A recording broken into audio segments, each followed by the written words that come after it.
ਭਣੇ ਧੀਰ ਤਉ ਧਾਰੀ, ਤਉ ਕਰਿਓ ਮਨ ਸੰਸੇ ਭਾਰੀ। ਵਾਹਿਗੁਰੂ ਜੀ ਕਾ ਖਾਲਸਾ, ਵਾਹਿਗੁਰੂ ਜੀ ਕੀ ਫਤਿਹ। ਕਿਰਪਾ ਨਿਧਾਨ ਗਰੀਬ ਨਵਾਜ ਸਤਿਗੁਰੂ ਗੁਰੂ ਗ੍ਰੰਥ ਸਾਹਿਬ ਜੀਆਂ ਦੀ ਪਵਿੱਤਰ ਪਾਵਨ ਹਜ਼ੂਰੀ ਅੰਦਰ ਆਪ ਸੰਗਤਾਂ ਸੁਸ਼ੋਭਿਤ ਹੋ ਕਰਕੇ ਸਤਿਗੁਰਾਂ ਦੀ ਇਲਾਹੀ ਅਗੰਮੀ ਬਾਣੀ ਦੇ ਕੀਰਤਨ ਦੀ ਦਾਤ ਸਰਵਣ ਕੀਤੀ ਹੈ।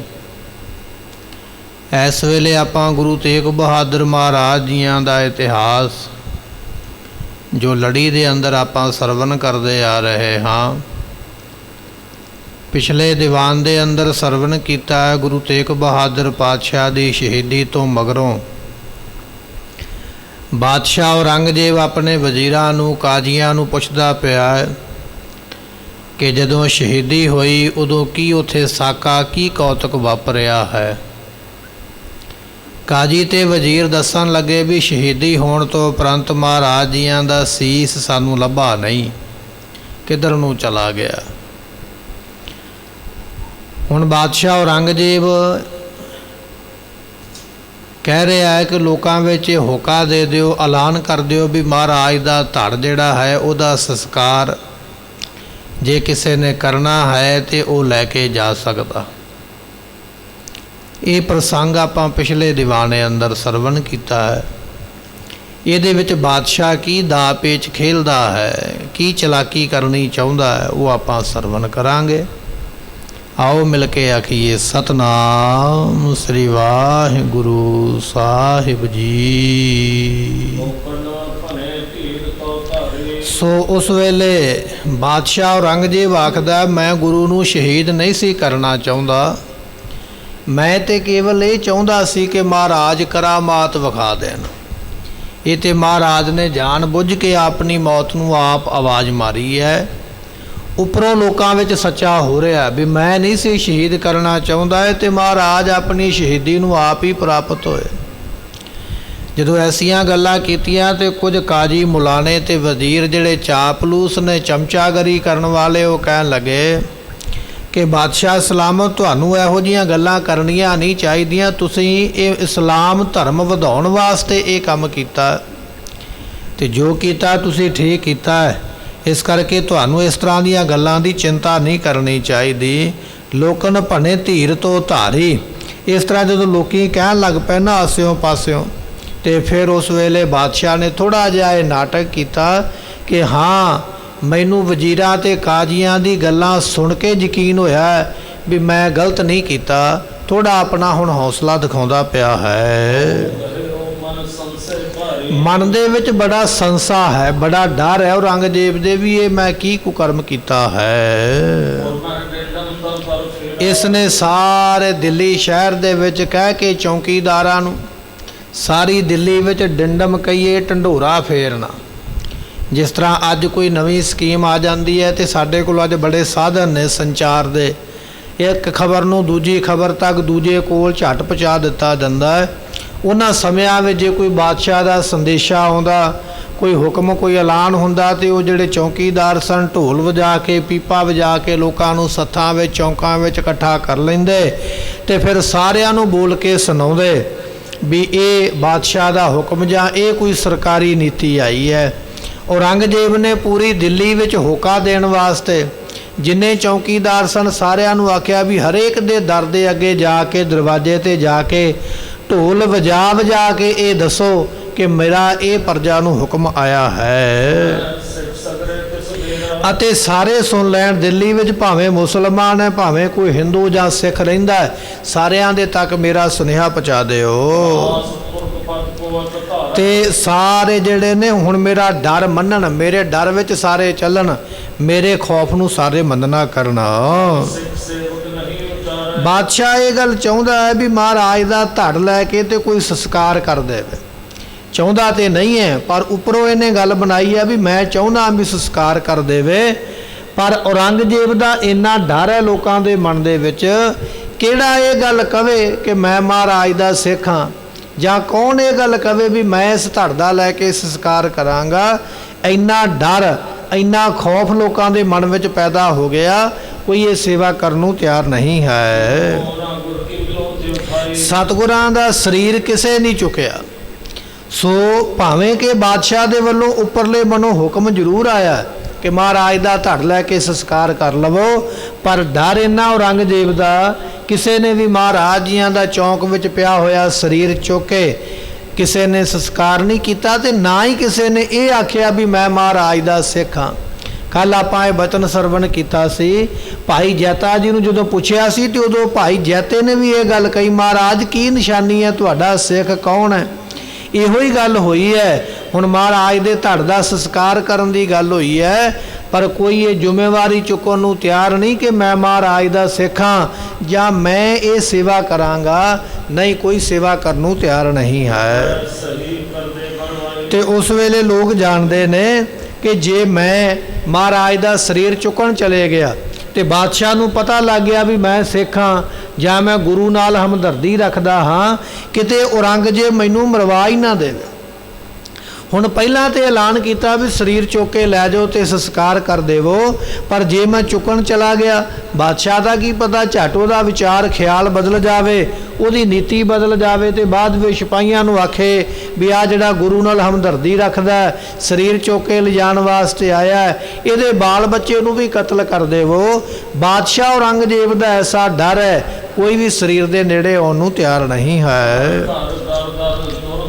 ਲੋਕ ਆਪੋ ਆਪਣੇ ਘਰਾਂ ਦੇ ਦਰਵਾਜ਼ੇ ਬੰਦ ਕਰਕੇ ਤੇ ਲੁਕ ਗਏ, ਛਿਪ ਗਏ। ਕੋਈ ਬਾਹਰ ਆਪਣੀ ਸਰੀ ਨਹੀਂ ਕੱਢਦਾ, ਕੋਈ ਧੌਣ ਬਾਹਰ ਕੱਢ ਕੇ, ਸਿਰ ਬਾਹਰ ਕੱਢ ਕੇ ਵੇਖਦਾ ਨਹੀਂ।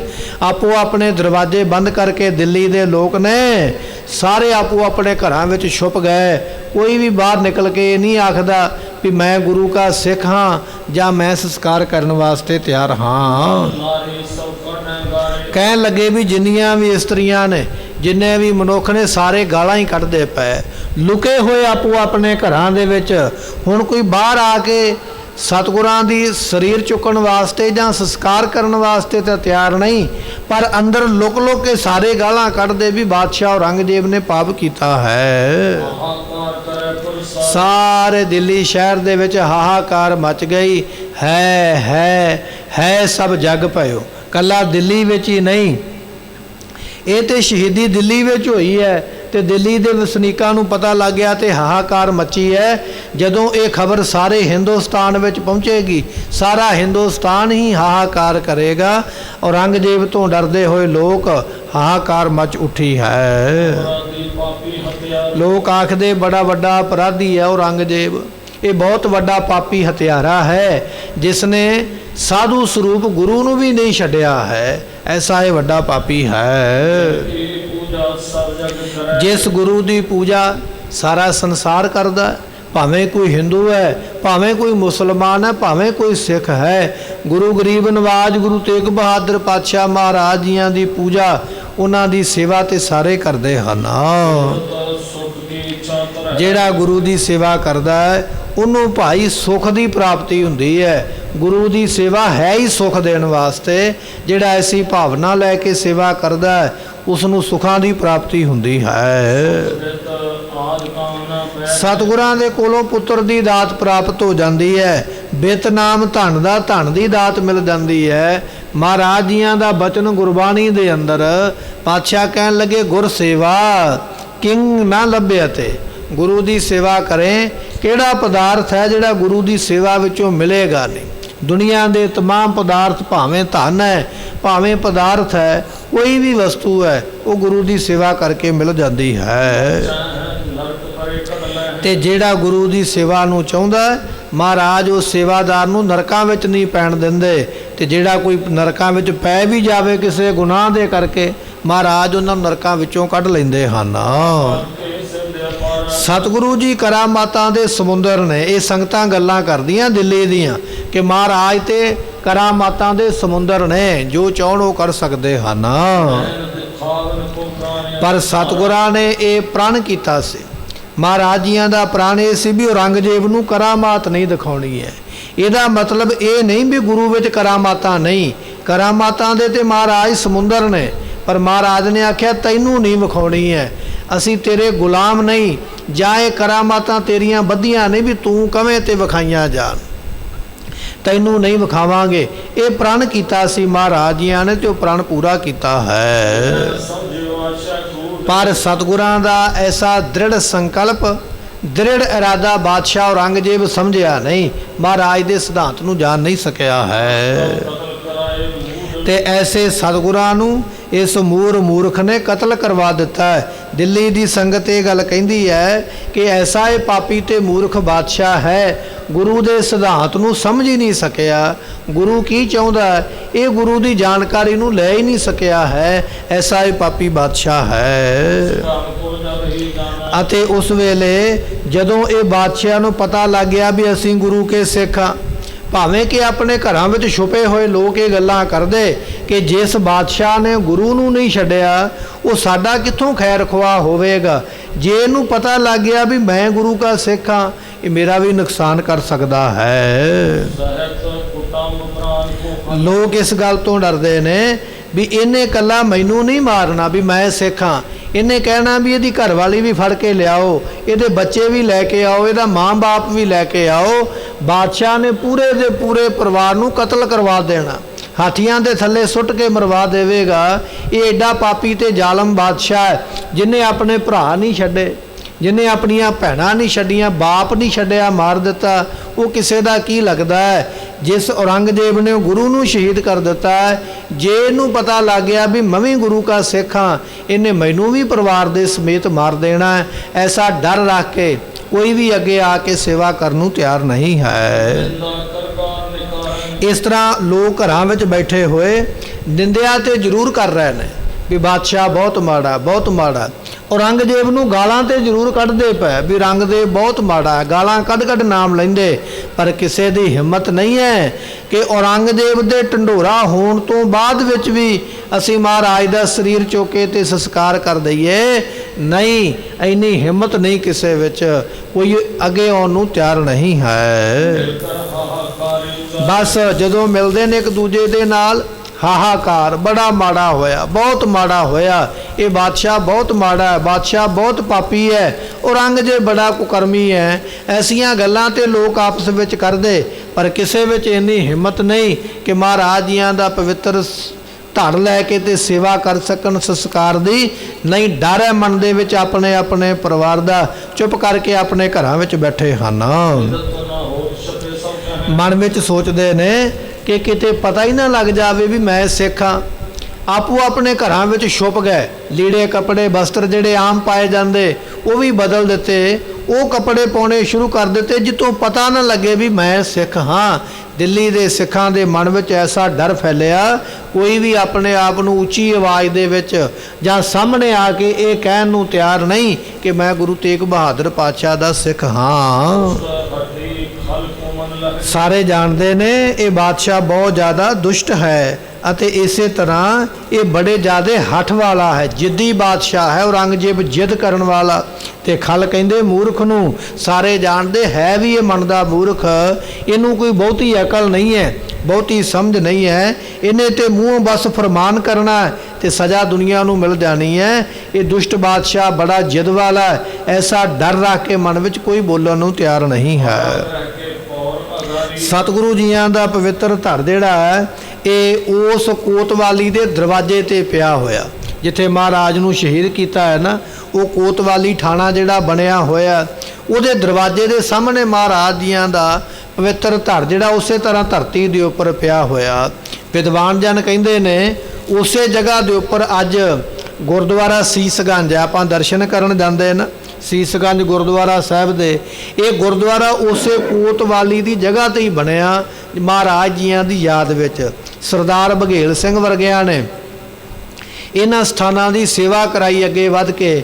ਜਦੋਂ ਦਿੱਲੀ ਦੇ ਵਿੱਚ ਖਾਲਸੇ ਦਾ ਰਾਜ ਹੋਇਆ, ਇਹਨਾਂ ਗੁਰਦੁਆਰਿਆਂ ਦੇ ਨਾਲ ਜ਼ਮੀਨਾਂ ਲਾਈਆਂ ਗਈਆਂ, ਜਾਇਦਾਦਾਂ ਲਾਈਆਂ ਗਈਆਂ ਅਤੇ ਸਾਰੀ ਸੇਵਾ ਸਰਦਾਰ ਬਘੇਲ ਸਿੰਘ ਵਰਗਿਆਂ ਨੇ, ਸਰਦਾਰ ਦਸਾ ਸਿੰਘ ਰਾਮਗੜੀਆਂ ਵਰਗਿਆਂ ਨੇ ਅੱਗੇ ਹੋ ਕੇ ਸਾਰੀਆਂ ਸੇਵਾਵਾਂ ਕਰਕੇ ਗੁਰੂ ਦੇ ਸਥਾਨ ਲੱਭ ਕੇ ਤੇ ਇਮਾਰਤਾਂ ਤਿਆਰ ਕਰਵਾਈਆਂ, ਉਹਨਾਂ ਦੇ ਨਾਮ ਜਗੀਰਾਂ ਲਾਈਆਂ ਗਈਆਂ। ਕਹਿਣ ਲੱਗੇ ਜਿੱਥੇ ਅੱਜ ਸੀਸਗੰਜ ਗੁਰਦੁਆਰਾ ਸ਼ੋਭਾ ਪਾ ਰਿਹਾ ਹੈ, ਇੱਥੇ ਪਹਿਲਾਂ ਕੋਤਵਾਲੀ ਸੀ, ਇਹਦੇ ਸਾਹਮਣੇ ਮਹਾਰਾਜ ਜੀਆਂ ਦਾ ਪਵਿੱਤਰ ਸਰੀਰ ਜਿਹੜਾ ਧੜ ਉਹ ਪਿਆ ਹੋਇਆ ਹੈ। ਸਤਿਗੁਰ ਧਰ ਧਰਾਤਮ ਤੇ ਸਤਿਗੁਰੂ ਜੀਆਂ ਦਾ ਪਵਿੱਤਰ ਧੜ ਪਵਿੱਤਰ ਸਰੀਰ ਬਿਨਾਂ ਸਿਰ ਤੋਂ ਬਿਨਾਂ ਸੀਸ ਤੋਂ ਕੋਤਵਾਲੀ ਦੇ ਦਰਵਾਜ਼ੇ ਤੇ ਸਾਹਮਣੇ ਚੌਂਕ ਵਿੱਚ ਪਿਆ ਹੋਇਆ। ਉਥੋਂ ਰਸਤਾ ਲੰਘਦਾ ਆਉਂਦੇ ਜਾਂਦੇ ਲੋਕ, ਪਰ ਕਿਸੇ ਵਿੱਚ ਹਿੰਮਤ ਇੰਨੀ ਨਹੀਂ ਹੈ। ਔਰੰਗਜ਼ੇਬ ਦਾ ਡਰ ਇੰਨਾ ਹੈ ਕਿ ਮਹਾਰਾਜ ਜੀਆਂ ਦਾ ਕੋਈ ਸਰੀਰ ਚੁੱਕਣ ਨੂੰ ਅੱਗੇ ਨਹੀਂ ਵਧਿਆ। ਕਿਸੇ ਨਹੀਂ ਆਖਿਆ ਵੀ ਮੈਂ ਸਿੱਖ ਹਾਂ, ਕਿਸੇ ਨਹੀਂ ਆਖਿਆ ਵੀ ਸੰਸਕਾਰ ਦੀ ਸੇਵਾ ਮੈਂ ਕਰਾਂਗਾ। ਆਪੋ ਆਪਣੀ ਜਾਨ ਬਚਾਉਣ ਵਾਸਤੇ, ਆਪੋ ਆਪਣੇ ਪਰਿਵਾਰ ਨੂੰ ਬਚਾਉਣ ਵਾਸਤੇ ਇਹ ਡਰ ਮਨ ਵਿੱਚ ਪੈਦਾ ਹੋ ਗਿਆ, ਕਿਤੇ ਬਾਦਸ਼ਾਹ ਨੂੰ ਪਤਾ ਨਾ ਲੱਗ ਜਾਵੇ ਕਿ ਮੈਂ ਸਿੱਖ ਹਾਂ। ਲੋਕ ਆਪੋ ਆਪਣੇ ਘਰਾਂ ਵਿੱਚ ਛੁਪ ਗਏ, ਲੁਕ ਗਏ ਨੇ, ਪਰ ਮਹਾਰਾਜ ਜੀਆਂ ਦਾ ਧੜ ਉਸੇ ਤਰ੍ਹਾਂ ਕੋਤਵਾਲੀ ਦੇ ਦਰਵਾਜ਼ੇ ਤੇ ਬਾਰ-ਬਾਰ ਧਰਤੀ ਦੇ ਉੱਪਰ ਪਿਆ ਹੋਇਆ ਹੈ। ਤੇ ਬਾਦਸ਼ਾਹ ਔਰੰਗਜ਼ੇਬ ਦੇ ਸਿਪਾਹੀ ਸਨੱਧ-ਬੱਧ ਹੋ ਕੇ ਤਿਆਰ ਹੋ ਕੇ, ਚਲਾਕ ਹੈ ਨਾ, ਦੁਨੀਆ ਨੂੰ ਆਖਦਾ ਵੀ ਧੜ ਲੈ ਜਾਓ ਆ ਕੇ ਸੰਸਕਾਰ ਕਰ ਲਵੋ। ਦੂਸਰੇ ਪਾਸੇ ਸਿਪਾਹੀਆਂ ਨੂੰ ਆਖਿਆ ਵੀ ਬਾਜ ਵਰਗੀ ਅੱਖ ਰੱਖਣੀ ਹੈ ਮਹਾਰਾਜ ਦੇ ਧੜ ਤੇ, ਇਹ ਵੇਖਣਾ ਵੀ ਕੌਣ ਚੁੱਕੇ ਲੈ ਕੇ ਜਾਂਦਾ ਹੈ, ਕੌਣ ਸੇਵਾ ਕਰਦਾ ਹੈ। ਔਰੰਗਜ਼ੇਬ ਦੇ ਸਿਪਾਹੀ ਜਿਹੜੇ ਨੇ ਸਨੱਧ-ਬੱਧ ਤਿਆਰ ਹੋ ਕੇ, ਅਸਲੇ ਦੇ ਨਾਲ ਲੈਸ ਹੋ ਕੇ, ਬੜੀ ਬਾਜ ਵਰਗੀ ਅੱਖ ਦੇ ਨਾਲ ਮਹਾਰਾਜ ਜੀਆਂ ਦੇ ਸਰੀਰ ਦੇ ਕੋਲ ਪਹਿਰੇ ਦੇ ਉੱਪਰ ਖਲੋਤੇ ਹੋਏ ਹਨ। ਤੇ ਕਹਿਣ ਲੱਗੇ ਸਤਿਗੁਰੂ ਪਾਤਸ਼ਾਹ ਮਹਾਰਾਜ ਜੀਆਂ ਦਾ ਸਰੀਰ ਵੇਖ ਵੇਖ ਕੇ ਦਿੱਲੀ ਦੇ ਧਰਤੀ ਦੇ ਜਿਹੜੇ ਮਨੁੱਖ ਨੇ, ਮਰਦ ਨੇ, ਉਹ ਵੀ ਵੇਖ ਕੇ ਅੱਗੇ ਲੰਘੇ ਜਾਂਦੇ। ਕਿਸੇ ਦੀ ਹਿੰਮਤ ਨਹੀਂ ਹੈ ਜਿਹੜਾ ਇਹ ਗੱਲ ਕਵੇ ਵੀ, ਇਹ ਗੱਲ ਆਖ ਦੇਵੇ ਵੀ ਮੈਂ ਗੁਰੂ ਕਾ ਸਿੱਖ ਹਾਂ, ਜਾਂ ਇਹ ਗੱਲ ਕਵੇ ਵੀ ਇਹ ਸੇਵਾ ਮੈਨੂੰ ਦੇ ਦਿਓ, ਮੈਂ ਸੰਸਕਾਰ ਕਰਨ ਵਾਸਤੇ ਤਿਆਰ ਹਾਂ। ਕੋਈ ਵੀ ਇੰਨੀ ਹਿੰਮਤ ਨਹੀਂ ਰੱਖਦਾ। ਇਸੇ ਤਰ੍ਹਾਂ ਇਸਤਰੀਆਂ ਜਿਹੜੀਆਂ ਔਰਤਾਂ ਨੇ ਉਹ ਵੀ ਕੋਲ ਦੀ ਲੰਘਦੀਆਂ ਪਈਆਂ, ਪਰ ਹਿੰਮਤ ਉਹਨਾਂ ਵਿੱਚ ਵੀ ਨਹੀਂ ਹੈ ਕਿ ਕੋਈ ਇਸਤਰੀ ਇਹ ਗੱਲ ਕਵੇ ਕਿ ਮੈਂ ਗੁਰੂ ਦੀ ਸਿੱਖ ਹਾਂ, ਮੈਂ ਸੇਵਾ ਕਰਾਂਗੀ। ਇਸਤਰੀਆਂ ਤੇ ਮਰਦ ਮਹਾਰਾਜ ਜੀਆਂ ਦਾ ਸਰੀਰ ਪਿਆ ਹੋਇਆ ਚੌਂਕ ਦੇ ਵਿੱਚ ਵੇਖ ਕੇ ਅੱਗੇ ਨੂੰ ਲੰਘੇ ਜਾਂਦੇ। ਨਾ ਚੁੱਕਣ ਵਾਸਤੇ ਕੋਈ ਤਿਆਰ ਹੈ, ਨਾ ਕੋਈ ਸੰਸਕਾਰ ਕਰਨ ਵਾਸਤੇ ਤਿਆਰ ਹੈ। ਜਿਹੜਾ ਕੋਈ ਲੰਘਦਾ ਉਹ ਹਾਹਾਕਾਰ ਕਰਦਾ, ਹਾਏ ਇਹ ਕੀ ਹੋ ਗਿਆ, ਹਾਏ ਇਹ ਕੀ ਹੋ ਗਿਆ, ਬੜਾ ਮਾੜਾ ਹੋ ਗਿਆ, ਬੜਾ ਦੁੱਖ ਹੋ ਗਿਆ। ਇਹ ਤੇ ਲੋਕ ਆਪਣੇ ਮੂੰਹੋਂ ਕਹਿੰਦੇ, ਪਰ ਸੇਵਾ ਨੂੰ ਕੋਈ ਤਿਆਰ ਨਹੀਂ ਹੈ। ਤੇ ਕੁਝ ਲੋਕ ਇਹ ਵੀ ਗੱਲਾਂ ਕਰਦੇ, ਗੁਰੂ ਤੇਗ ਬਹਾਦਰ ਪਾਤਸ਼ਾਹ ਦੀ ਸ਼ਹੀਦੀ ਵਿਅਰਥ ਨਹੀਂ ਜਾਵੇਗੀ। ਸਮਝ ਲਓ ਵੀ ਹੁਣ ਔਰੰਗਜ਼ੇਬ ਦਾ ਰਾਜ ਖਤਮ ਹੋ ਗਿਆ, ਔਰੰਗਜ਼ੇਬ ਨਾਸ ਹੋ ਜਾਏਗਾ, ਮੁਗਲਾਂ ਦਾ ਰਾਜ ਖਤਮ ਹੋ ਜਾਏਗਾ। ਕੁਝ ਲੋਕ ਐਸੀਆਂ ਗੱਲਾਂ ਵੀ ਕਰਦੇ, ਇਹ ਬਾਦਸ਼ਾਹ ਨੇ ਗੁਰੂ ਨੂੰ ਸ਼ਹੀਦ ਨਹੀਂ ਕੀਤਾ, ਗੁਰੂ ਨੂੰ ਕਤਲ ਨਹੀਂ ਕਰਵਾਇਆ, ਇਹਨੇ ਆਪਣੀ ਬਾਦਸ਼ਾਹੀ ਕਤਲ ਕਰਵਾਈ ਹੈ। ਕੁਝ ਲੋਕ ਐਸੀਆਂ ਗੱਲਾਂ ਕਰਕੇ ਤੁਰੇ ਜਾਂਦੇ ਹਨ।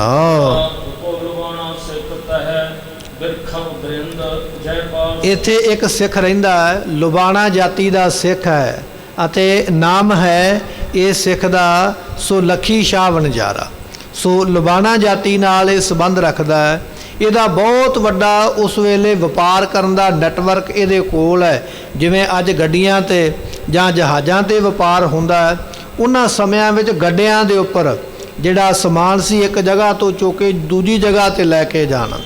ਇਸ ਮੱਖਣ ਸ਼ਾਹ ਲੁਬਾਣੇ ਦੇ ਕੋਲ ਕਹਿੰਦੇ 1000 ਗੱਡਾ ਹੈ ਸਮਾਨ ਨੂੰ ਇੱਕ ਥਾਂ ਤੋਂ ਦੂਜੀ ਥਾਂ ਤੇ ਲਿਜਾਣ ਵਾਸਤੇ। ਏਡਾ ਵੱਡਾ ਇਹਦਾ ਮੰਨ ਲਓ ਵੀ ਉਸ ਸਮੇਂ ਇਹਦੀ ਟਰਾਂਸਪੋਰਟ ਹੀ ਹੈ ਗੱਡਿਆਂ ਦੀ। ਇੰਨੇ ਗੱਡੇ, ਇੰਨੇ ਬੈਲ, ਇੰਨੇ ਨਾਲ ਬੰਦੇ, ਬੜਾ ਵੱਡਾ ਵਪਾਰੀ ਹੈ। ਲੁਬਾਣਾ ਜਾਤੀ ਨਾਲ ਸੰਬੰਧ ਰੱਖਦਾ ਹੈ। ਲੱਖੀ ਸ਼ਾਹ ਵਣਜਾਰਾ ਹੈ। ਕਹਿਣ ਲੱਗੇ ਵੀ ਇਹਦੇ ਕੋਲ ਬਹੁਤ ਜ਼ਿਆਦਾ ਬਲਦ, ਬਹੁਤ ਜ਼ਿਆਦਾ ਗੱਡੇ ਹਨ। ਤੇ ਕਵੀ ਸੰਤੋਖ ਸਿੰਘ ਜੀ ਕਹਿੰਦੇ, ਭਾਈ ਜੇ ਗਿਣਤੀ ਕਰੀਏ ਨਾ ਉਹਨਾਂ ਗੱਡਿਆਂ ਦੀ, ਤੇ ਗੱਡੇ 20 ਬੇਅੰਤ ਨੇ, ਤੇ ਜੇ ਗਿਣਤੀ ਕਰੀਏ ਉਹਨਾਂ ਬੈਲਾਂ ਦੀ, ਤੇ ਬੈਲਾਂ ਦੀ ਗਿਣਤੀ ਵੀ ਬੇਅੰਤ ਹੈ। ਇੱਥੇ ਭਾਈ ਸਾਹਿਬ ਜੀਆਂ ਨੇ ਕਹਿਣ ਲੱਗੇ ਵੀ 10,000 ਦੀ ਗਿਣਤੀ ਲਿਖੀ ਹੈ। ਏਡੀ ਵੱਡੀ ਗਿਣਤੀ ਦਾ ਉਹ ਵਪਾਰੀ, ਇੰਨੇ ਉਹਦੇ ਕੋਲ ਗੱਡੇ, ਇੰਨੇ ਉਹਦੇ ਕੋਲ ਬੈਲ, ਇੰਨੇ ਸਿਪਾਹੀ ਨਾਲ ਬੰਦੇ ਮਜ਼ਦੂਰ, ਸਮਾਨ ਚੁੱਕਣ ਵਾਲੇ, ਸਮਾਨ ਰੱਖਣ ਵਾਲੇ, ਐਸਾ ਵੱਡਾ ਵਪਾਰੀ ਇਹ ਲੁਬਾਣਾ ਸਿੱਖ। ਸੋ ਕਹਿਣ ਲੱਗੇ ਉਸ ਵੇਲੇ ਇਸ ਦਿੱਲੀ ਦੇ ਵਿੱਚ ਪਹੁੰਚਾ ਹੈ। ਜਦੋਂ ਇਹਨੂੰ ਪਤਾ ਲੱਗਾ ਨਾ ਵੀ ਮਹਾਰਾਜ ਸ਼ਹੀਦ ਹੋ ਗਏ, ਬਚਨ ਇਹ ਹੈ ਵੀ ਅੱਜ ਸਾਡੇ ਕੋਲ ਬੜਾ ਵੱਡਾ ਇੱਕ ਨੈਟਵਰਕ ਹੈ, ਅਸੀਂ ਸੋਸ਼ਲ ਮੀਡੀਆ ਤੇ ਹਰੇਕ ਜਾਣਕਾਰੀ ਪ੍ਰਾਪਤ ਕਰ ਲੈਂਦੇ। ਝੱਟ ਦੀ ਝੱਟ ਦੁਨੀਆ ਦੇ ਕਿਹੜੀ ਕੋਨੇ ਤੇ ਕਿਹੜਾ ਕੋਈ ਕੰਮ ਹੋਇਆ ਸਾਨੂੰ ਝੱਟ ਪਤਾ ਲੱਗ ਜਾਂਦਾ। ਉਹਨਾਂ ਸਮਿਆਂ ਵਿੱਚ ਇਹੋ ਜਿਹਾ ਕੋਈ ਸਾਧਨ ਨਹੀਂ ਹੈ। ਜਦੋਂ ਇਸ ਨੂੰ ਕਿਤੇ ਰਸਤੇ ਵਿੱਚ ਆਉਂਦਿਆਂ ਪਤਾ ਲੱਗਾ, ਕਿਤੇ ਜਾ ਰਿਹਾ ਸੀ ਆਪਣੇ ਵਪਾਰ ਵਾਸਤੇ ਆਪਣੇ ਗੱਡੇ ਲੈ ਕੇ, ਰਸਤੇ ਵਿੱਚ ਕਿਸੇ ਨੇ ਦੱਸਿਆ ਸਿੱਖ ਨੇ ਵੀ ਗੁਰੂ ਤੇਗ ਬਹਾਦਰ ਪਾਤਸ਼ਾਹ ਮਹਾਰਾਜ ਸ਼ਹੀਦੀ ਪਾ ਗਏ, ਉਹਨਾਂ ਦਾ ਧੜ ਚੌਂਕ ਵਿੱਚ ਪਿਆ ਹੋਇਆ ਹੈ। ਜਦੋਂ ਇਹ ਸਿੱਖ ਨੂੰ ਪਤਾ ਲੱਗਾ, ਗੁਰ ਕਾਰਨ ਕੋ ਸੁਣ ਦੁੱਖ ਪਾਇਓ, ਇਹਨੂੰ ਬੜਾ ਦੁੱਖ ਆਇਆ ਮਨ ਵਿੱਚ ਵੀ ਮੇਰੇ ਗੁਰੂ ਦੀ ਸ਼ਹੀਦੀ ਕੀਤੀ ਹੈ ਸਮੇਂ ਦੀ ਸਰਕਾਰ ਨੇ ਔਰ ਮਹਾਰਾਜ ਦਾ ਧੜ ਵੀ ਨਹੀਂ ਚੁੱਕਣ ਦੇ ਰਹੇ। ਇਹ ਗੱਲਾਂ ਸੁਣ ਕੇ ਬੜਾ ਦੁਖੀ ਹੋਇਆ ਹੈ। ਇਸ ਨੇ ਆਪਣੇ ਸਾਥੀਆਂ ਨੂੰ ਆਖਿਆ, ਕਹਿਣ ਲੱਗਾ ਜੋ ਮਰਜ਼ੀ ਹੋ ਜਾਵੇ, ਉਹ ਰੰਗ ਜੇ ਮੇਰਾ ਜੋ ਮਰਜ਼ੀ ਵਿਗਾੜ ਦੇਵੇ, ਮੈਂ ਆਪਣੇ ਗੁਰੂ ਦੇ ਦਰਸ਼ਨ ਕੀਤੇ ਬਿਨਾਂ ਨਹੀਂ ਜਾਵਾਂਗਾ। ਕੀ ਹੋ ਗਿਆ ਜੇ ਮਹਾਰਾਜ ਸ਼ਹੀਦ ਹੋ ਗਏ, ਉਹਨਾਂ ਦਾ ਸਰੀਰ ਤੇ ਹੈ ਨਾ, ਮੈਂ ਉਹਨਾਂ ਦੇ ਸੋ ਅੰਤਮ ਦਰਸ਼ਨ ਜ਼ਰੂਰ ਕਰਾਂਗਾ, ਉਹਨਾਂ ਦੇ ਸਰੀਰ ਦੇ ਮੈਂ ਦਰਸ਼ਨ ਕਰਨੇ। ਇੰਨੀ ਗੱਲ ਕਹਿ ਕੇ ਇਹ ਕਹਿਣ ਲੱਗੇ ਵੀ ਇਹ ਲੁਬਾਣਾ ਸਿੱਖ ਲੱਖੀ ਸ਼ਾਹ ਕਹਿਣ ਲੱਗੇ ਵੀ ਆ ਗਿਆ ਉਸ ਪਾਸੇ ਜਿੱਥੇ ਮਹਾਰਾਜ ਜੀਆਂ ਦਾ ਪਵਿੱਤਰ ਧੜ ਹੈ। ਕਹਿਣ ਲੱਗੇ ਉੱਥੇ ਬੋਹੜ ਦਾ ਰੁੱਖ ਹੈ। ਪਿੱਛੇ ਵੀ ਆਪਾਂ ਇਹ ਵਿਚਾਰ ਸਰਵਣ ਕੀਤੀ ਹੈ ਕਿ ਅੱਜ ਉਹ ਰੁੱਖ ਉੱਥੇ ਨਹੀਂ ਹੈ, ਉਹ ਰੁੱਖ ਪੱਟ ਦਿੱਤਾ ਗਿਆ, ਸੰਗਮਰਮਰ ਲੱਗ ਗਿਆ, ਪੱਥਰ ਲੱਗ ਗਿਆ। ਪੱਥਰ ਲੱਗਣ ਦੇ ਨਾਲ ਉਹ ਪਤਾ ਨਹੀਂ ਰੁੱਖ ਸੁੱਕ ਗਿਆ ਕਿ ਪੱਟ ਦਿੱਤਾ ਕਿੱਧਰ ਚਲੇ ਗਿਆ, ਉਹ ਨਿਸ਼ਾਨੀ ਖਤਮ ਹੋ ਗਈ ਹੈ। ਪਰ ਉਸ ਜਗ੍ਹਾ ਤੇ ਵਿਦਵਾਨ ਕਹਿੰਦੇ ਵੀ ਬੋਹੜ ਦਾ ਰੁੱਖ ਸੀ ਜਿੱਥੇ ਮਹਾਰਾਜ ਜੀਆਂ ਨੇ ਬੈਠ ਕੇ ਜਪਜੀ ਸਾਹਿਬ ਦਾ ਪਾਠ ਕੀਤਾ ਔਰ ਪਾਤਸ਼ਾਹ ਜੀਆਂ ਦੀ ਸ਼ਹੀਦੀ ਹੋਈ। ਸੋ ਕਹਿਣ ਲੱਗੇ ਜਦੋਂ ਲੱਖੀ ਸ਼ਾਹ ਵਣਜਾਰਾ ਉੱਥੇ ਪਹੁੰਚਿਆ ਤੇ ਮਹਾਰਾਜ ਜੀਆਂ ਦਾ ਧੜ ਜਿਹੜਾ ਹੈ ਉਹ ਬੋਹੜ ਦੇ ਰੁੱਖ ਦੇ ਥੱਲੇ ਉਸੇ ਥੜੇ ਦੇ ਉੱਪਰ ਉੱਦਾਂ ਹੀ ਪਿਆ ਹੋਇਆ। ਜਦੋਂ ਕਿਤੇ ਉਸ ਪਠਾਨ ਨੇ ਤਲਵਾਰ ਦਾ ਵਾਰ ਕੀਤਾ ਨਾ, ਮਹਾਰਾਜ ਜਿੱਥੇ ਜਪਜੀ ਸਾਹਿਬ ਦਾ ਪਾਠ ਕਰਦੇ ਪਏ ਤੇ ਮਹਾਰਾਜ ਜੀਆਂ ਨੇ ਆਪਣੇ ਧੜ ਦੇ ਨਾਲੋਂ ਸੀਸ ਵੱਖਰਾ ਕਰ ਲਿਆ। ਸੀਸ ਤੇ ਭਾਈ ਜੈਤਾ ਜੀ ਲੈ ਕੇ ਚਲੇ ਗਏ, ਪਰ ਧੜ ਉੱਥੇ ਦਾ ਉੱਥੇ ਪਿਆ ਹੋਇਆ, ਉਵੇਂ ਹੀ ਪਿਆ ਹੋਇਆ। ਭਾਈ ਲੱਖੀ ਸ਼ਾਹ ਨੇ ਵੇਖਿਆ ਕਿ ਮਹਾਰਾਜ ਜੀਆਂ ਦਾ ਧੜ ਉਸ ਬੋਹੜ ਦੇ ਰੁੱਖ ਦੇ ਥੱਲੇ ਪਿਆ ਹੋਇਆ ਹੈ। ਤੇ ਸਤਿਗੁਰਾਂ ਦਾ ਵੇਖ ਕੇ ਪਵਿੱਤਰ ਸਰੀਰ ਮੱਖਣ ਸ਼ਾਹ ਲੁਬਾਣੇ ਦੇ ਨੇਤਰਾਂ ਵਿੱਚ ਪਾਣੀ ਭਰ ਗਿਆ, ਆਂਸੂ ਆ ਗਏ, ਹੰਝੂ ਡਿੱਗਣ ਲੱਗ ਪਏ। ਐਸੇ ਦੀਨ ਦੁਨੀਆ ਦੇ ਮਾਲਕ ਜਿਨ੍ਹਾਂ ਦੇ ਉੱਪਰ ਫੁੱਲਾਂ ਦੀ ਵਰਖਾ ਹੁੰਦੀ ਹੈ, ਜਿਨ੍ਹਾਂ ਦੇ ਰਸਤੇ ਦੇ ਉੱਪਰ ਸੰਗਤਾਂ ਫੁੱਲ ਵਿਛਾਉਂਦੀਆਂ ਸਨ, ਜਿਸ ਗੁਰੂ ਨੂੰ ਲੋਕ ਨਮਸਕਾਰਾਂ ਕਰਦੇ ਸਨ, ਜਿਸ ਗੁਰੂ ਦੇ ਚਰਨਾਂ ਦੀ ਧੂੜੀ ਲੈ ਕੇ ਮਸਤਕ ਨੂੰ ਸੰਗਤਾਂ ਲਾਉਂਦੀਆਂ, ਅੱਜ ਮੇਰੇ ਉਸ ਗੁਰੂ ਦਾ ਸਰੀਰ ਜਿਹੜਾ ਧਰਤੀ ਦੇ ਉੱਪਰ ਪਿਆ ਹੋਇਆ। ਅੱਜ ਕੋਈ ਉੱਪਰ ਚਾਦਰ ਪਾਉਣ ਵਾਲਾ ਵੀ ਨਹੀਂ ਅੱਗੇ ਵਧਿਆ, ਅੱਜ ਕੋਈ ਉਸ ਧੜ ਨੂੰ ਚੁੱਕ ਕੇ ਮੰਜੇ ਤੇ ਪਾਉਣ ਵਾਲਾ ਵੀ ਨਹੀਂ ਹੈ, ਅੱਜ ਕੋਈ ਚੌਰ ਕਰਨ ਵਾਲਾ ਨਹੀਂ ਹੈ। ਮੇਰੇ ਗੁਰੂ ਦਾ ਪਵਿੱਤਰ ਧੜ ਧਰਤੀ ਤੇ ਪਿਆ ਹੋਇਆ ਹੈ। ਐਸਾ ਵੇਖ ਕੇ ਕਹਿਣ ਲੱਗੇ ਮੱਖਣ ਸ਼ਾਹ ਦਾ ਮਨ, ਵਾਹਿਗੁਰੂ ਜੀ ਲੱਖੀ ਸ਼ਾਹ ਲੁਬਾਣੇ ਦਾ ਮਨ ਭਰ ਗਿਆ। ਉਸ ਵੇਲੇ ਨੇਤਰਾਂ ਦੇ ਵਿੱਚੋਂ ਉਸ ਵੇਲੇ ਹੰਝੂ ਡਿੱਗਣ ਲੱਗ ਪਏ, ਹੌਕੇ ਲੈ ਲੈ ਕੇ ਉਸ ਵੇਲੇ ਐਸੀ ਦਾਸਤਾਨ ਨੂੰ ਵੇਖਦਾ ਹੈ। ਆਪਣੇ ਮਨ ਵਿੱਚ ਸੋਚਦਾ ਹੈ, ਕਹਿਣ ਲੱਗਾ ਮੈਂ ਆ ਗੁਰੂ ਕਾ ਸਿੱਖ ਤੇ ਮੈਨੂੰ ਤੇ ਤ੍ਰਿਗਾਕਾਰ ਹੈ, ਮੈਨੂੰ ਤੇ ਲਾਹਨਤ ਹੈ ਸਿੱਖ ਬਣਨ ਤੇ। ਮੈਂ ਸਿੱਖ ਹੋਵਾਂ ਤੇ ਮੇਰੇ ਗੁਰੂ ਦਾ ਧੜ ਇਸ ਤਰ੍ਹਾਂ ਪਿਆ ਹੋਵੇ ਤੇ ਮੈਂ ਸੇਵਾ ਨਾ ਕਰ ਪਾਵਾਂ, ਮੈਨੂੰ ਤ੍ਰਿਗਾਕਾਰ ਹੈ, ਲਾਹਨਤ ਹੈ ਆਪਣੇ ਸਿੱਖ ਬਣਨ ਤੇ। ਔਰ ਜਿੰਨੇ ਵੀ ਦਿੱਲੀ ਵਿੱਚ ਸਿੱਖ ਰਹਿੰਦੇ ਨੇ ਉਹਨਾਂ ਸਿੱਖਾਂ ਨੂੰ ਵੀ ਤ੍ਰਿਗਾਕਾਰ ਲਾਹਨਤ ਹੈ ਕਿ ਉਹਨਾਂ ਦੇ ਹੁੰਦਿਆਂ ਗੁਰੂ ਦੇ ਧੜ ਨੂੰ ਕਿਸੇ ਨੇ ਸੰਭਾਲਿਆ ਨਹੀਂ, ਸਰੀਰ ਨੂੰ ਸੰਭਾਲਿਆ ਨਹੀਂ। ਤ੍ਰਿਗਾਕਾਰ ਹੈ ਇਹੋ ਜਿਹੇ ਜੀਵਨ ਨੂੰ, ਕੀ ਕਰਨਾ ਇਹੋ ਜਿਹੀ ਜ਼ਿੰਦਗੀ ਦਾ ਜੇ ਮੇਰੇ ਗੁਰੂ ਦਾ ਸਰੀਰ ਕਿਸੇ ਨੇ ਸੇਵਾ ਨਹੀਂ ਕੀਤੀ, ਸਰੀਰ ਦੀ ਨਰਾਦਰੀ ਹੋ ਰਹੀ ਹੈ। ਗੁਰਮੁਖੋ ਅੱਜ ਵੀ ਸਮਾਂ ਇੱਕ ਇਹੋ ਜਿਹਾ ਬੜਾ ਭਿਆਨਕ ਬਣਿਆ ਹੋਇਆ। ਧੰਨ ਗੁਰੂ ਗ੍ਰੰਥ ਸਾਹਿਬ ਪਾਤਸ਼ਾਹ ਮਹਾਰਾਜ ਜੀਆਂ ਦੀ ਬਾਣੀ ਭਾਵੇਂ ਉਹ ਗੁਟਕਾ ਸਾਹਿਬ ਦੇ ਵਿੱਚ ਹੈ, ਭਾਵੇਂ ਪੋਥੀਆਂ ਦੇ ਵਿੱਚ ਹੈ, ਭਾਵੇਂ ਗੁਰੂ ਗ੍ਰੰਥ ਸਾਹਿਬ ਦੇ ਸਰੂਪ ਦੁਆਰਾ ਹੈ। ਅੱਜ ਵੀ ਦੁਸ਼ਟ ਪਾਪੀ ਲੋਕ ਜਿਹੜੇ ਨੇ ਮਹਾਰਾਜ ਜੀਆਂ ਦੇ ਪਵਿੱਤਰ ਅੰਗਾਂ ਨੂੰ ਫਾੜ ਕੇ, ਤੋੜ ਕੇ, ਪਾੜ ਕੇ ਗਲੀਆਂ ਵਿੱਚ ਸੁੱਟ ਦਿੰਦੇ, ਇੱਧਰ ਉੱਧਰ ਸੁੱਟ ਦਿੰਦੇ। ਭਾਵੇਂ ਕਿ ਇਹਦੇ ਉੱਪਰ ਬੜੀ ਵੱਡੀ ਰਾਜਨੀਤੀ ਖੇਡੀ ਜਾ ਰਹੀ ਹੈ, ਪਰ ਹੈ ਬੜਾ ਵੱਡਾ ਪਾਪ। ਇਹਦੇ ਵਰਗਾ ਪਾਪ ਕੋਈ ਨਹੀਂ ਹੈ। ਜਿਹੜਾ ਇਹੋ ਜਿਹਾ ਪਾਪ ਕਰਦਾ ਨਾ ਛਿਲੜਾਂ ਵਾਸਤੇ, ਮਾਇਆ ਦੇ ਕੁਝ ਦਮੜਿਆਂ ਵਾਸਤੇ, ਜਿੰਨੇ ਜਿੰਨੇ ਇਹੋ ਜਿਹਾ ਪਾਪ ਕੀਤਾ ਜਾਂ ਜਿਹੜਾ ਇਹੋ ਜਿਹਾ ਪਾਪ ਕਰੇਗਾ ਉਹਦਾ ਨਾਸ ਹੋ ਜਾਣਾ ਹੈ, ਉਹਨੂੰ ਬਹੁਤ ਵੱਡੀ ਵਿਪਤਾ ਜਿਹੜੀ ਉਹਦੇ ਗਲ ਵਿੱਚ ਪੈਣੀ ਹੈ। ਇਹ ਕੋਈ ਮਤਾ ਸੋਚੇ ਕਿ ਮੈਨੂੰ ਫਲਾਣੀ ਸਰਕਾਰ ਨੇ ਜਾਂ ਫਲਾਣੇ ਵਿਅਕਤੀ ਨੇ ਇੰਨੇ ਪੈਸੇ ਦੇ ਦਿੱਤੇ, ਮੇਰੀ ਗਰੀਬੀ ਦੂਰ ਹੋ ਜਾਵੇਗੀ, ਮੈਨੂੰ ਧਨ ਦੌਲਤ ਮਿਲ ਜਾਵੇ, ਅਮੀਰ ਹੋ ਜਾਵਾਂ। ਪਰ ਜੇ ਮਾਇਆ ਦੇ ਲਾਲਚ ਵਿੱਚ ਇਹ ਪਾਪ ਕੀਤਾ ਤੇ ਮਹਾਰਾਜ ਬਖਸ਼ਿਸ਼ ਕਰਦੇ ਕਹਿਣ ਲੱਗੇ ਉਸ ਨੂੰ ਫਿਰ ਨਰਕਾਂ ਵਿੱਚ ਵੀ ਢੋਈ ਨਹੀਂ ਮਿਲੇਗੀ। ਇਸ ਲੋਕ ਵਿੱਚ ਵੀ ਦੁੱਖ ਪਾਵੇ, ਪਰਲੋਕ ਵਿੱਚ ਵੀ ਉਹ ਦੁੱਖ ਪਾਉਂਦਾ ਹੈ। ਐਸੀ ਉਸ ਦੁਸ਼ਟ ਨੂੰ ਸਜ਼ਾ ਮਿਲਦੀ ਹੈ। ਪਰ ਜੇ ਸਾਡੇ ਸਿੱਖਾਂ ਦੇ ਹੁੰਦਿਆਂ ਸਾਡੇ ਗੁਰੂ ਦਾ ਐਸਾ ਕੋਈ ਨਰਾਦਰ ਵਾਲਾ ਕੋ ਕਰਮ ਕਰੇ, ਅਸੀਂ ਚੁੱਪ ਕਰਕੇ ਆਪੋ ਆਪਣੇ ਘਰਾਂ ਵਿੱਚ ਵੜੇ ਰਹੀਏ, ਬੈਠੇ ਰਹੀਏ, ਮੈਨੂੰ ਕੀ ਲੱਗੇ, ਇਹ ਤੇ ਫਲਾਣੇ ਜਥੇਬੰਦੀ ਦਾ ਕੰਮ ਹੈ, ਇਹ ਫਲਾਣੇ ਸਿੱਖ ਦਾ ਕੰਮ ਹੈ, ਮੇਰਾ ਕੰਮ ਕੀ ਹੈ ਰੋਟੀਆਂ ਖਾਣਾ, ਮੇਰਾ ਕੰਮ ਕੀ ਹੈ ਮੇਲਿਆਂ ਤੇ ਜਾ ਜਾ ਕੇ ਬਸ ਬੈਠਣਾ ਤੇ ਲੰਗਰ ਛਕ ਕੇ ਆ ਜਾਣਾ। ਇਹ ਸਾਡੀ ਸੋਚ ਬਣ ਗਈ ਹੈ ਕਿ ਇਹ ਕੰਮ ਮੇਰਾ ਨਹੀਂ ਹੈ। ਜਦੋਂ ਗੁਰੂ ਦੀ ਐਸੀ ਨਰਾਦਰੀ ਦਾ ਕੋਈ ਕੁਕਰਮ ਹੁੰਦਾ ਹੈ, ਸਾਨੂੰ ਇਕਜੁੱਟ ਹੋਣਾ ਚਾਹੀਦਾ ਹੈ। ਉਸ ਵੇਲੇ ਆਪਣੀ ਸ਼ਕਤੀ ਦਾ ਪ੍ਰਦਰਸ਼ਨ ਕਰਨਾ ਚਾਹੀਦਾ ਹੈ ਤਾਂ ਕਿ ਖੌਫ ਆਵੇ ਦੁਸ਼ਮਣ ਦੇ ਮਨ ਵਿੱਚ, ਕੁਕਰਮੀ ਦੇ ਮਨ ਵਿੱਚ ਕਿ ਮੈਂ ਇਹ ਪਾਪ ਕਰਾਂਗਾ ਤੇ ਮੈਨੂੰ ਸਜ਼ਾ ਮਿਲੇਗੀ। ਸੋ ਰੋ ਵਿਚਾਰ, ਇਹ ਸਾਡੇ ਵਾਸਤੇ ਬੜਾ ਵੱਡਾ ਦੁਖਾਂਤ ਹੈ ਇਹ ਸਮੇਂ ਦਾ ਕਿ ਗੁਰੂ ਪਾਤਸ਼ਾਹ ਦੇ ਸਰੂਪ ਨੂੰ ਲੈ ਕੇ ਰਾਜਨੀਤੀ ਕੀਤੀ ਜਾਂਦੀ ਹੈ ਔਰ ਨਰਾਦਰੀ ਕੀਤੀ ਜਾਂਦੀ ਹੈ। ਵੱਖ-ਵੱਖ ਤਰ੍ਹਾਂ ਦੀਆਂ ਖਬਰਾਂ ਸੁਣਦੇ ਰਹਿੰਦੇ, ਕਿਸੇ ਨੇ ਅਗਨ ਭੇਟ ਕਰ ਦਿੱਤੇ ਸਰੂਪ, ਕਿਸੇ ਨੇ ਅੰਗ ਉਖੇੜ ਦਿੱਤੇ, ਕਿਸੇ ਨੇ ਕੁਝ ਕਰ ਦਿੱਤਾ। ਉਹ ਕਾਰਨ ਇਹ ਆ ਵੀ ਅਸੀਂ ਢਿੱਲੇ ਹਾਂ, ਅਸੀਂ ਸਜ਼ਾ ਦਿਵਾਉਣ ਦੇ ਉਸ ਮਨਸ਼ਾ ਵੱਲ ਤੁਰਦੇ ਹੀ ਨਹੀਂ ਵੀ ਇਸ ਨੂੰ ਸਜ਼ਾ ਦਈਏ ਜਾਂ ਦਵਾਈਏ। ਚੁੱਪ ਕਰਕੇ ਸੁੱਤੇ ਹਾਂ, ਘਰ ਵਿੱਚ ਬੈਠੇ ਹਾਂ, ਨਹੀਂ ਕੁਝ ਕਰਦੇ ਤੇ ਤਾਂ ਇਹ ਕੁਝ ਹੁੰਦਾ ਪਿਆ।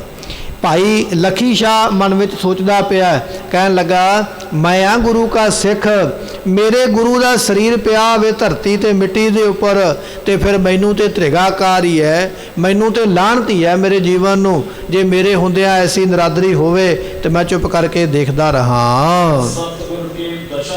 ਸਤਿਗੁਰੂ ਪਾਤਸ਼ਾਹ ਮਹਾਰਾਜ ਸਾਹਿਬ ਜੀਆਂ ਦਾ ਸਰੀਰ ਵੇਖਿਆ ਨੇੜੇ ਜਾ ਕੇ, ਲੰਘਦੇ ਨੇ ਗਲੀ ਦੇ ਵਿੱਚੋਂ ਜਿਹੜਾ ਰਸਤਾ ਜਾਂਦਾ ਚਾਂਦਨੀ ਚੌਂਕ ਨੂੰ ਲੰਘਦੇ ਨੇ, ਵੇਖਿਆ ਨੇਤਰ ਭਰ ਕੇ ਮਹਾਰਾਜ ਦੇ ਪਵਿੱਤਰ ਸਰੀਰ ਨੂੰ ਪਿਆ ਹੋਇਆ ਬਾਜ਼ਾਰ ਦੇ ਵਿੱਚ।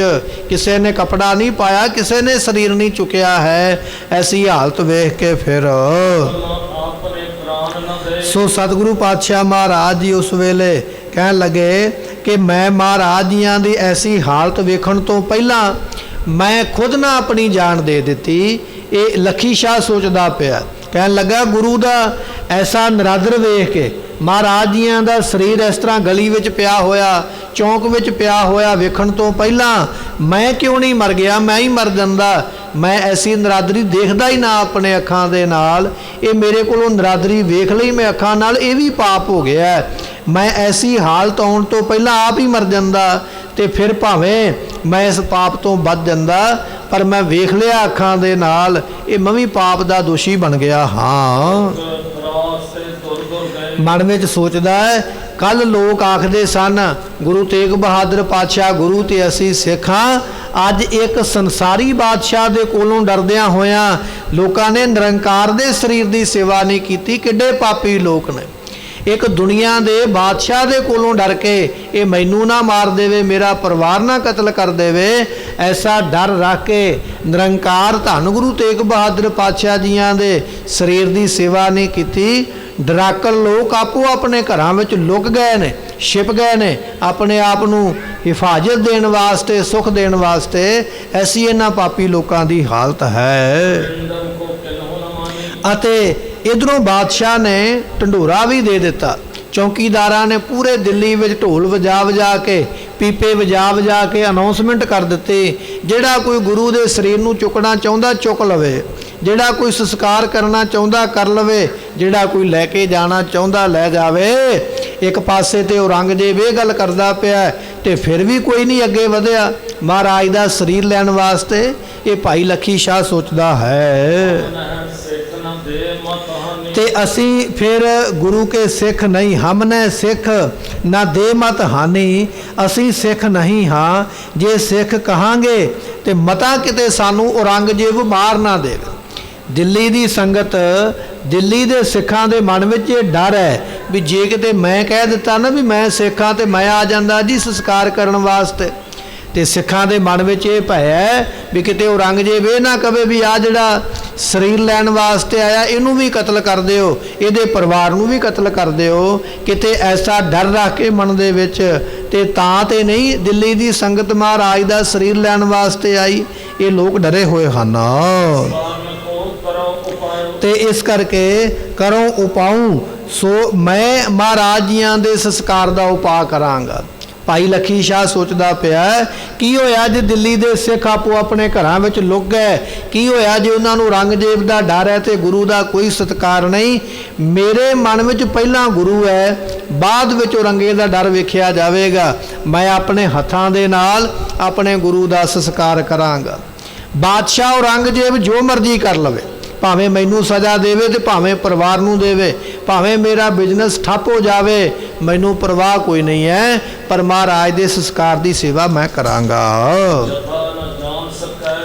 ਤੇ ਮਨ ਵਿੱਚ ਸੋਚਦਾ ਹੈ ਮੈਂ ਸੇਵਾ ਵੀ ਇਸ ਤਰ੍ਹਾਂ ਕਰਾਂਗਾ, ਕਿਸੇ ਨੂੰ ਪਤਾ ਨਹੀਂ ਲੱਗਣ ਦਿਆਂਗਾ ਵੀ ਧੜ ਮਹਾਰਾਜ ਦਾ ਮੈਂ ਚੁੱਕਿਆ, ਸਰੀਰ ਮੈਂ ਚੁੱਕਿਆ, ਇਹ ਕਿਸੇ ਨੂੰ ਪਤਾ ਨਹੀਂ ਲੱਗਣ ਦੇਵਾਂਗਾ। ਮੈਂ ਕਿੱਥੇ ਲਿਜਾ ਕੇ ਸੰਸਕਾਰ ਕੀਤਾ ਹੈ ਇਹ ਵੀ ਨਹੀਂ ਪਤਾ ਲੱਗਣ ਦੇਵਾਂਗਾ, ਕਿਉਂਕਿ ਬਾਦਸ਼ਾਹ ਦੇ ਸਿਪਾਹੀ ਸਾਰਿਆਂ ਥਾਵਾਂ ਤੇ ਸੂਹ ਲੈਂਦੇ ਫਿਰਦੇ। ਕਿੱਥੇ ਕੋਈ ਲੱਕੜਾਂ ਦਾ ਸਿਵਾ ਬਲਦਾ, ਕਿਹੜੇ ਸ਼ਮਸ਼ਾਨ ਘਾਟ ਵਿੱਚ ਕੋਈ ਮੁਰਦਾ ਸੜਦਾ ਪਿਆ। ਧਿਆਨ ਰੱਖਣਾ ਹੈ ਕਿ ਕੋਈ ਮਹਾਰਾਜ ਦਾ ਸਰੀਰ ਲਿਜਾ ਕੇ ਸ਼ਮਸ਼ਾਨ ਵਿੱਚ ਸੰਸਕਾਰੇ ਨਾ। ਭਾਈ ਲੱਖੀ ਸ਼ਾਹ ਸੋਚਦਾ ਪਿਆ, ਕਹਿਣ ਲੱਗਾ ਨਾ ਮੈਂ ਧੜ ਚੁੱਕਣ ਲੱਗਿਆ ਪਤਾ ਲੱਗਣ ਦੇਣਾ, ਨਾ ਮੈਂ ਮਹਾਰਾਜ ਦਾ ਸੰਸਕਾਰ ਹੋਣ ਲੱਗਿਆ ਪਤਾ ਲੱਗਣ ਦੇਣਾ, ਪਰ ਇਹ ਸਾਰੀ ਸੇਵਾ ਮੈਂ ਆਪ ਆਪਣੇ ਹੱਥਾਂ ਨਾਲ ਕਰਨੀ ਹੈ।